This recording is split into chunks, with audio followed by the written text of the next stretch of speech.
दूसरा राजा उसका 5वां अध्याय और उसके 1 वचन से लेकर 14 वचनों तक पढ़ा गया है। और ये जो पैसेज है एक बहुत ही जाना पहचाना है।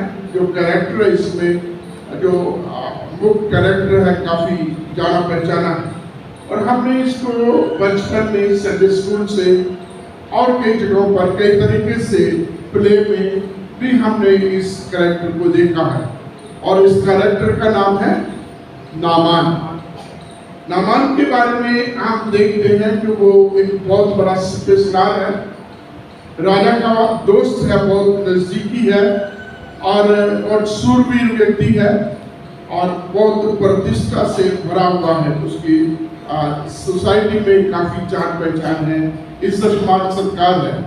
परंतु उसकी एक कमी है कि वो एक बीमारी से ग्रस्त है जो उस समय पाप से संबंधित थी, जो उस समय एक इनक्योरेबल डिजीज थी। आज जब हम 21वीं सदी में हैं तो ये कोई बहुत बड़ी बात नहीं है, ये आज क्यूरेबल है। उस समय ये बीमारी जो है क्यूरेबल नहीं थी, उस समय इसका इलाज नहीं था। ये जो 5वां अध्याय हमने पढ़ा है, ये कहानी के साथ साथ इसके बीच में कुछ लोग हैं, आप इनके बारे में यदि देखेंगे तो ये भी अपने आप में एक टेस्टमनी रखते हैं, इनकी भी जिंदगी की एक गवाही है।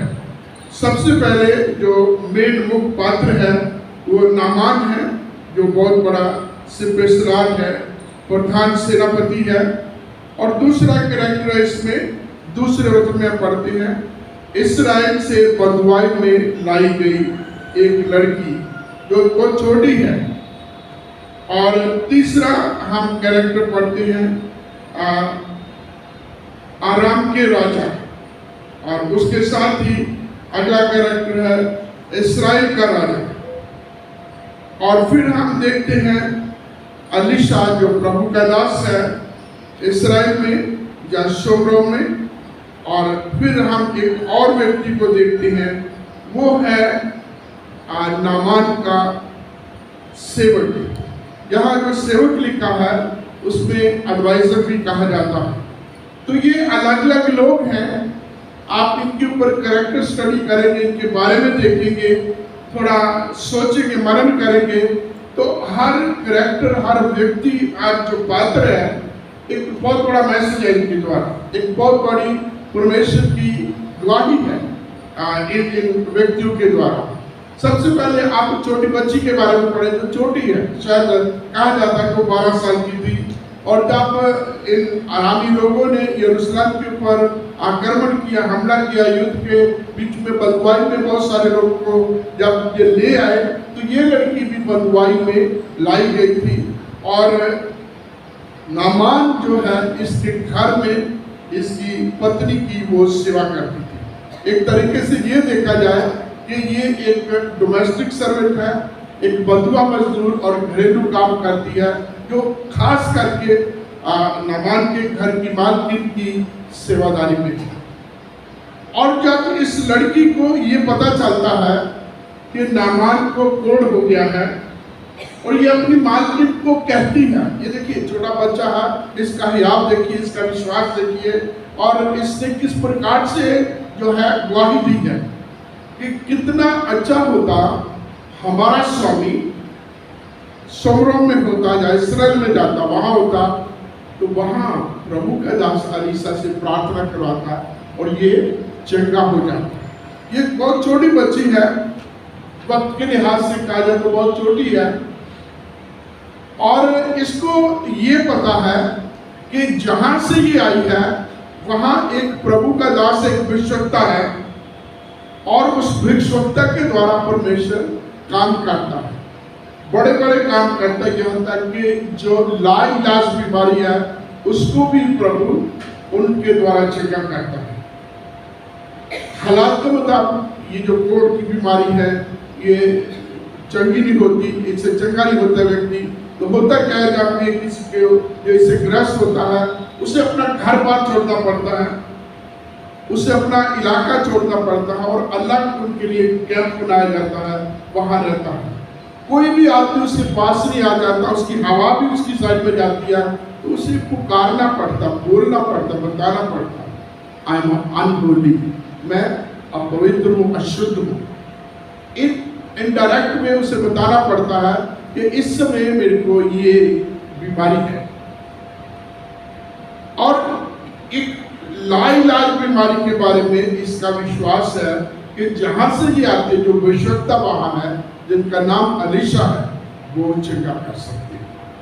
और ये बात चलते चलते नामान तक पहुंचती है, और नामान जो है आराम के राजा, जो उसका अपना राजा है, उससे बात करता है कि इस्राएल में या सोमरों में एक विशुद्धता है। और मैंने सुना वो छोटी बच्ची के द्वारा कि उसको चंगा करने की जो है उसके पास ये क्या वरदान है, वो चंगा कर सकता है। तो वो राजा आगे देखिए, आराम का राजा इमीडिएटली एक रिकमेंडेशन लेटर तैयार करता है इस्राएल के राजा के लिए, और उसको जो है ये बताता कि ये मेरा खास आदमी आएगा। उसने एक तरीके से रिकमेंडेशन की कि इसकी पूरी मदद करना, ताकि जब ये वापस मेरे पास है ये चंगा हो, और जो इसके पास जिम्मेवार है देश की सेना की, उसको फिर उसी तरीके से जो ये पूरा कर सके। क्योंकि कंसर्न राजा का भी होगा यहाँ कि वो अपने इस सेनापति को अपने से अलग नहीं होने देना चाहता, क्योंकि इस सेनापति के द्वारा आरामी सेना को बहुत बड़ी विजय मिली थी। जहां भी जाते थे, ये युद्ध कौशल में बहुत जो है कुशल एक सेनापति था, और इसके द्वारा बहुत सारी विजय मिलती थी। और ऐसे व्यक्ति को कोई भी जो टैलेंट है, सामर्थ्य है, जो बहुत ही उपयोगी व्यक्ति है, उसे कोई भी नहीं खोना चाहता है, और आराम का राजा भी नहीं खोना चाहता होगा।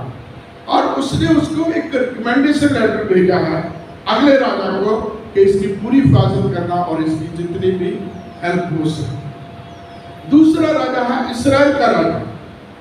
जब ये पत्र जो है नामान अपने पूरे साजो सामान के साथ जब ये इस्राएल में पहुंचता है, सोमरोन में पहुंचा है, और ये लेटर जो है, ये पत्र जो है, ये इस्राएल के राजा के पास पहुंचता है। और इस्राएल के राजा ने जब ये पत्र पढ़ा तो वो परेशान हो जाता है, डरित हो जाता है। वो सोच रहा था, मैं चाहता था, इधर उधर की बातें करना चाहता है। कहता है कि देखो आराम के राजा कितना शरारती, कितना जो है द्वेषपूर्व काम कर रहा है, वो कोई ना कोई बहाना ढूंढ रहा मेरे से युद्ध करने के लिए। यहाँ ये व्यक्ति जो है कुछ छानबीन नहीं करता। ये व्यक्ति अपने जो इलाके की, अपने बीच की जो है किसी टैलेंट को नहीं समझता, और एकदम से जो है बातें बनाना चाहता शुरू कर देता, एक तरीके से अफवाहें उड़ाना शुरू कर रहा है। इसकी तुलना में एक और राजा है जो भी इस्राएल का राजा, उसका नाम है हिजकिय्याह राजा। जब अशूर के राजा एक के बाद एक सभी देशों को गुलाम बनाता हुआ, उनके मंदिरों को तोड़ता, उनके देवी देवताओं को जलाता हुआ एक विजय के साथ इस्राएल की तरफ आ रहा, उसने भी एक लेटर भेजा। और आप परमेश्वर के पवित्र वचन में पढ़ते हैं कि उस राजा हिजकिय्याह ने लेटर को पढ़ा, समझा, परमेश्वर के घर में गया, अपना बोझ प्रभु के ऊपर डाला, प्रार्थना की, आराधना की, और प्रभु से कहा हमें इसके हाथ से बचा।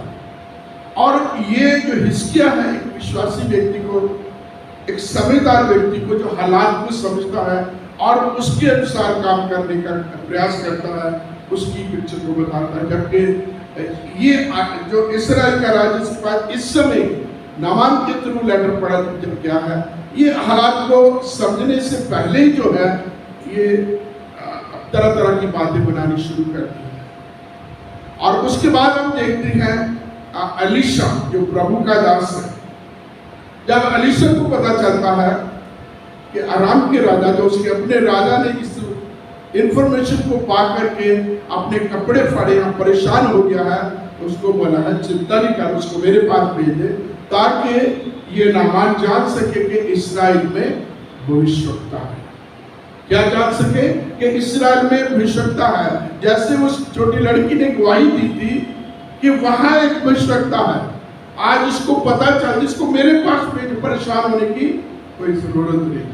प्रभु का दास अपने राजा को तसल्ली दे करके उस समस्या को, जो वो बड़ी समस्या चल रहा था, उसे बोलता इसे मेरे पास भेज दो। और फिर हम यहाँ देखते हैं कि जब नामान जो है अलीशा के पास जाता है, और अलीशा ने क्या किया, जब वो पास ही आता था तो अलीशा ने अपना सेवक भेजा और उससे कहा जाके यरदन में 7 बार डुबकी लगा और तू चंगा हो जाएगा। यहाँ नामान का हमें एक कैरेक्टर दिखाई देता है। पहले तो वो सिपहसालार है, सेनापति है, राजा का एक बहुत अच्छा दोस्त है, समाज में उसकी बहुत रुतबा है, लोग मानते हैं। और दूसरा हम देखते हैं कि यहाँ वो वचन में लिखा है कि जब उसको ये कहा गया जाके यरदन में 7 बार डुबकी लगा और तू चंगा हो जाएगा, वो यहाँ गुस्से में आ गया, क्रोध से भर गया, क्रोध से भर के वापस कुड़कुड़ा रहा। क्या हमारे जो इलाका है, क्या वहां बवाना नदी, पर्पल नदी, क्या इस यरूशलेम की गंदी नदी से वो इनसे बेहतर नहीं है? क्या मैं इसी नदी में नहा करके चंगा हो सकता हूँ? क्या मैं वहां जाकर के वापस नहीं जाऊँ? और बहुत बार हमारे साथ ऐसा होता है, एक प्री सपोजिशन, एक घमंड, एक अहम, एक अज्ञानता, एक जो है नाफरमानी हमें परमेश्वर की आशीष से दूर रखती है। बहुत बार जो है हम अपनी आशीष को रोके रखने में खुद जिम्मेवार हैं। अब इस नामान को देखो, ये ऑल द वे अपने देश से इस देश तक आ गया है, शोमरोन तक पहुंच गया है, अलीशा के द्वार तक पहुंच गया है। और जब इसको कुछ करने के लिए कहा गया जाके यरदन में 7 बार नहा ले या 7 बार डुबकी लगा ले, तो वो काम करने की बजाय जो कुड़कुड़ाता हुआ और गुस्से से भरा हुआ वापस चला गया है। बहुत बार हमारे जीवनों में भी ऐसा होता है। हम चर्च में आते हैं, हम वर्शिप करने के लिए आते हैं, लेकिन जो पूर्व धारणाएं होती हैं, जो हमारे दिमाग की अपनी जो इंटेलिजेंस होती है, जो अपना जो बोलते हैं अपनी नॉलेज होती है, अपनी सोच विचार होती है, हम उनसे भरे रहते हैं। हम उनसे अपने आप को, अपने हृदय, अपने दिल को खाली नहीं करते, और जैसे हम आते हैं वैसे के वैसे हम चले जाते हैं, आशीष के बिल्कुल पास, और आशीष से खाली वंचित होकर के हम वापस चले जाते हैं। हम कई प्रकार से तुलनात्मक रीति से सोचते हैं, हम कई प्रकार की और बातों को सोचते हैं, कंपेयर करते हैं। कई बार कुछ पासवान, कुछ सेवक हमें पसंद नहीं होते, हम उनको तुच्छ समझते हैं, हम उनको जो है इस लायक भी नहीं समझते कि वो हमारे लिए प्रार्थना करें। हम उनको किसी प्रकार से उनको योग्य नहीं समझते, और यही हाल इस जो है नामान का है। ये यरदन नगरी को इस योग नहीं समझ रहा कि इसमें यदि मैं 7 बार डुबकी लगा लूंगा और मैं चंगा हो जाऊंगा। और उसके साथ ही एक और व्यक्ति है जिसे नामान का सेवक कहा गया है। नामान के सेवक ने नामान से कहा कि यदि नबी तुझे एक बहुत बड़ा काम कहता, या तुझसे बहुत सारे पैसे की डिमांड करता, या तुझे एक बहुत बड़ी धार्मिक प्रैक्टिस करने के लिए, बहुत सारे कर्म कांड करने के लिए कहता, या जैसे बोलते तीर्थ यात्रा करने के लिए कहता, तरह तरह की और बहुत सारी विधियां थी, वो करने के लिए कहता, तो आप करते नहीं। तो कहता मैं करता, कर सकता था। कहता यदि तो बड़ा काम करता था, मुश्किल कठिन काम कर सकता था, तो ये तो छोटी सी बात है। और यहाँ ये जो काउंसलर है या ये जो सेवक है, वो अपने स्वामी को बोलते हैं you have nothing to lose. यहाँ तक आ गया है, तेरे को और कुछ आगे करने की जरूरत नहीं है। सिंपल उसने कहा यरदन में जाके 7 बार नहा ले और चंगा हो जाएगा, तो क्यों नहीं करके ले देख सकता है, हर्ज क्या? यहाँ तक तो पहुंच गया है। और बहुत बार जो है हमारे ऐसा होता है। नामान भी ऐसा कर सोच रहा, क्या उसे पता नहीं कि मैं कौन हूँ? क्या उसे पता नहीं मैं किस प्रकार का व्यक्तित्व रखता हूँ? मेरी पर्सनैलिटी के बारे में उसे पता नहीं है।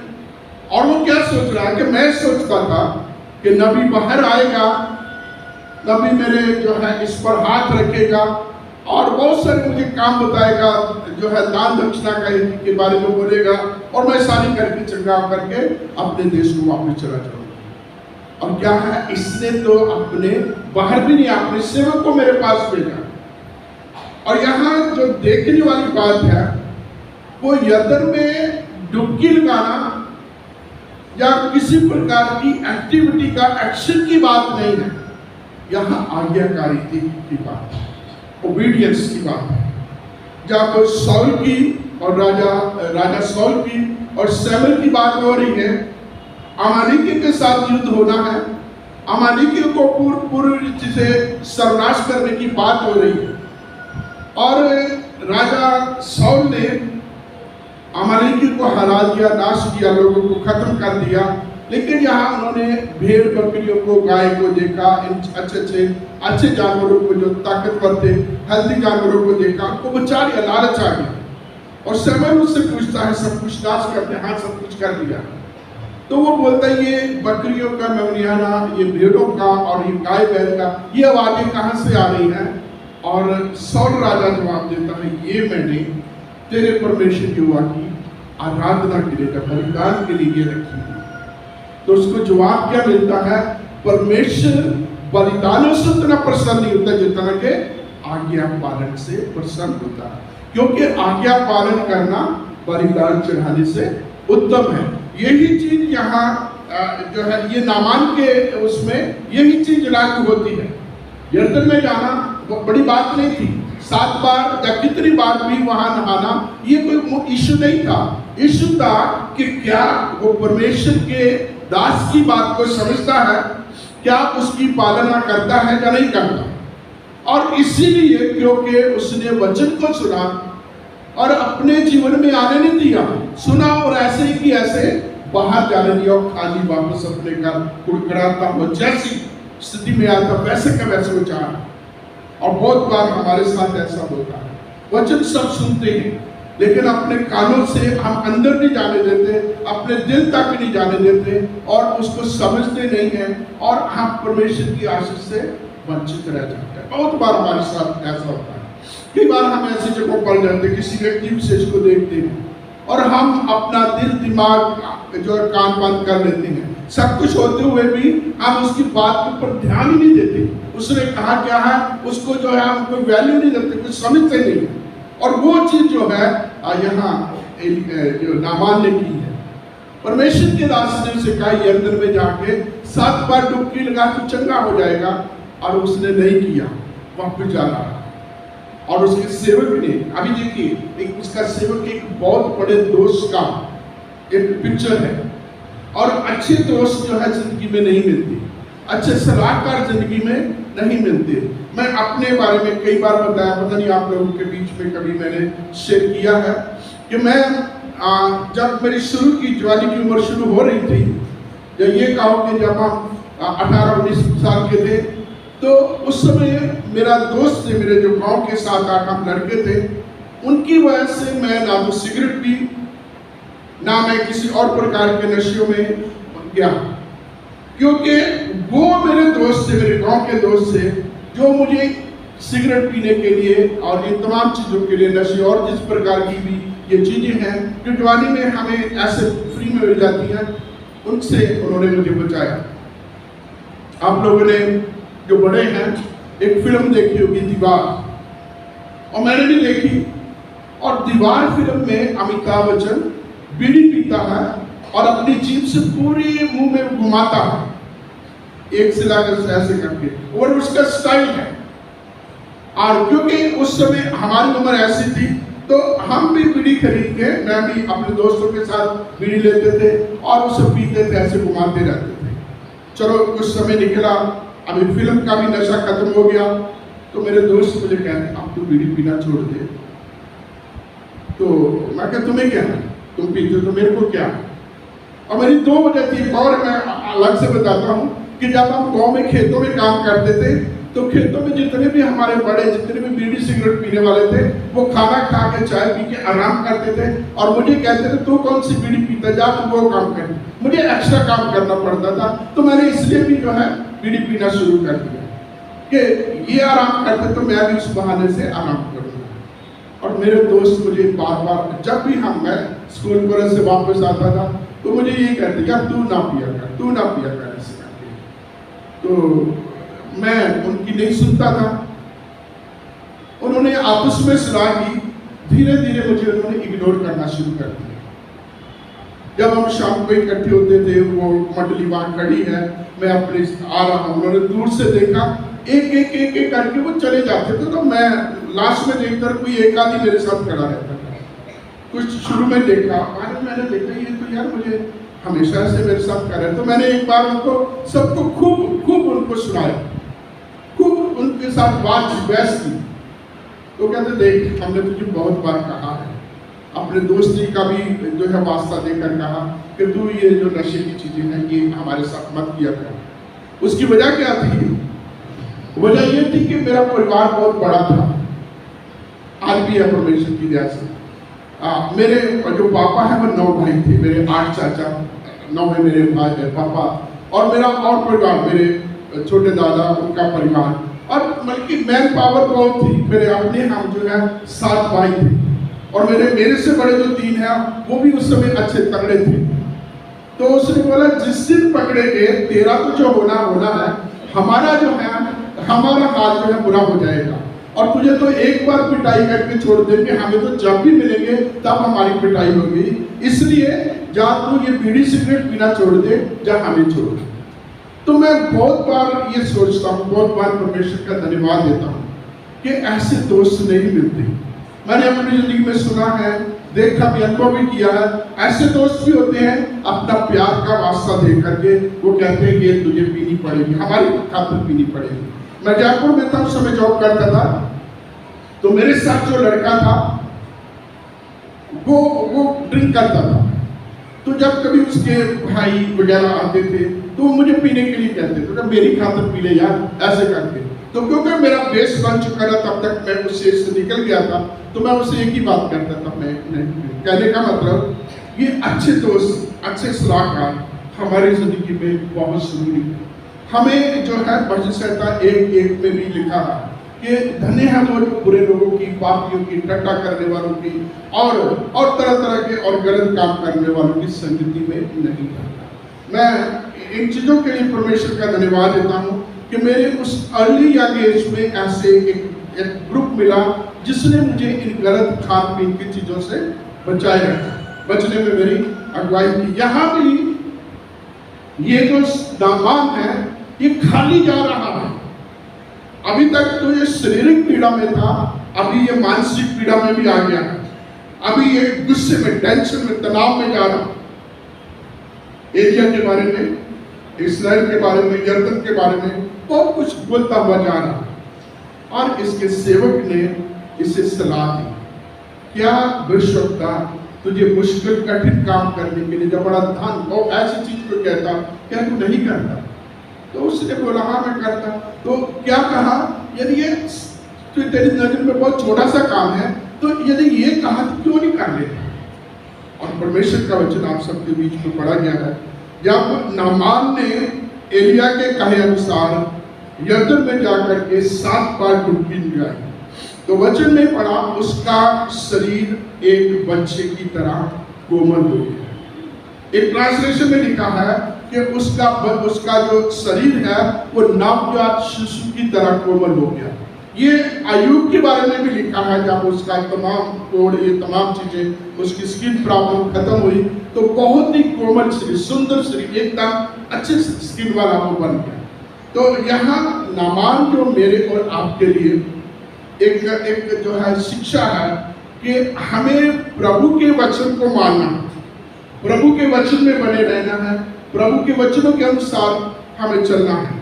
हमें अपनी समझ छोड़ करके, जैसा नीति वचन 3:5 कहता है, अपनी समझ का सहारा ना लेना। बहुत बार हमारी अपनी समझ जो है हमारे आड़े आ जाती है, हमारा अपना ज्ञान जो है हमारे आड़े आ जाता है, और वो जो है हमें हमारी इन आशीषों से वंचित रखता, दूर रखता है। प्रभु की योजना, प्रभु के प्रबंध हमारी भलाई के लिए है। हर प्रकार की उत्तम आशीष बरकत देने की। और यहाँ बाद में आप देखेंगे जब नामान ने 7 बार यर्दन में जाकर के डुबकी लगाई, वो चंगा हो गया। आप देखिए उसका शरीर ही चंगा नहीं हुआ, उसकी आत्मा भी चंगी हुई, उसका दिल दिमाग मानसिक तौर पर भी चंगा होकर के यहाँ वो पूर्ण रीति से चंगा, जैसे बोले ना होलिस्टिक हीलिंग, और पूरी संपूर्ण चंगाई प्राप्त करके अपने घर अपने देश को जा रहा है। मानसिक तौर से खुश है, दिल खुश है, आत्मा खुश है, शरीर स्वस्थ है, और उसको जो है और एनर्जी मिली होगी कि आगे जाकर के अपनी सेना के साथ वो और काम कर सके। और उसके बाद हम देखते हैं कि वो एलीशा के पास दोबारा आता है दान देने के लिए, एक जो है बलिदान चढ़ाने के लिए, शायद वो अगले संडे वो वाला मैसेज आएगा हमारे सामने, वो देने के लिए जहाँ को प्रभु आशीष देता है। प्रियो मेरी और आपकी हमारी एक जिम्मेवारी बन जाती है एक विश्वासी के लिए कि जब आप प्रार्थना करते हैं, जब आप प्रभु की मर्जी के अनुसार चलते हैं, जब प्रभु हमें आशीष देता तो उसकी हमें गवाही देनी, लोगों को बताना है। आपने मरकुस 5वें अध्याय में देखा गिरासिनिया के इलाके में प्रभु यीशु मसीह जाते हैं, वहां कब्रों में एक व्यक्ति नंगा घूमता, चीखता, चलाता, पत्थरों से अपने आप को मारता, और कोई उसको अपने वश में नहीं कर सकता था। जब उसमें से एक बहुत बड़ी सेना दुष्टात्मा की निकाली गई, और जब उन लोगों ने आकर के प्रभु यीशु मसीह को बोला कि हमारे से जो सीमा से, हमारे इलाके से बाहर चला जाओ, कस्सी से बैठ के जब आगे जाने लगे तो वचन में लिखा है वो व्यक्ति जिसमें दुष्ट आत्मा से विनती करने लगा, मैं भी तेरे साथ हूँ। बहुत बार हम ऐसा करते हैं, ऐसा होता भी है, ये स्वभाव है। और जब वो जाने लगा तो प्रभु यीशु मसीह ने क्या कहा, नहीं तू यहाँ रह, अपने लोगों को जाके बता के परमेश्वर ने तुम्हारे लिए बड़े बड़े काम किए। और उसने वापस किया, वहीं रहा, और दिकापुलिस एक मेट्रोपॉलिटन सिटी है दिकापुलिस, उसमें पूरी की पूरी प्रोविंस में जाकर के उसने प्रभु यीशु मसीह की गवाही दी, उसको उद्धार किया। दिकापुलिस जो है इसके 2 मीनिंग है। पहली तो वो एक प्रोविंस का नाम है, जैसे हमारा दिल्ली महानगर या बॉम्बे महानगर या मद्रास महानगर, ऐसे डेकापोलिस है। और दूसरा एक ग्रीक का भाषा डेकापोलिस, अर्थात डेका 10 और पोलिस में सिटीज, 10 शहरों में जाकर के उसने प्रभु यीशु मसीह के नाम की गवाही दी। तो ऐसा हमारी जिंदगियों में प्रभु हमसे चाहते हैं, प्रभु अनुग्रह करते हैं और हमें प्रभु के कामों की गवाही देते हैं। प्रभु के अनुग्रह को हमने बनना है।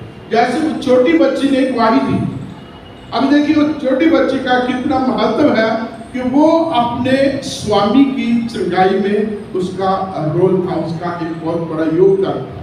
अपनी मालकिन से कहते हैं हमारा स्वामी मेरे देश में होता, वहां नबी उसके लिए प्रार्थना करता और ये चंगा हो जाता। उस समय कुछ नहीं हुआ था, उस समय गवाही नहीं, जब कुछ नहीं था, क्योंकि उसने खुद अनुभव किया होगा, अपने पेरेंट्स को, अपने परिवार के, अपने जान पहचान के लोगों को इस प्रकार से हीलिंग पाते हुए देखा होगा।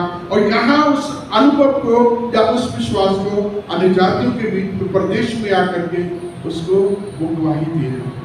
प्रभु हम सबकी सहायता करें कि हम जब प्रभु का वचन पढ़ते हैं इसको यहाँ से बाहर न जाने दें, इन द्वारों को खोले अंदर जाए ताकि हम समझें और प्रभु के वचनों के अनुसार हम चलें।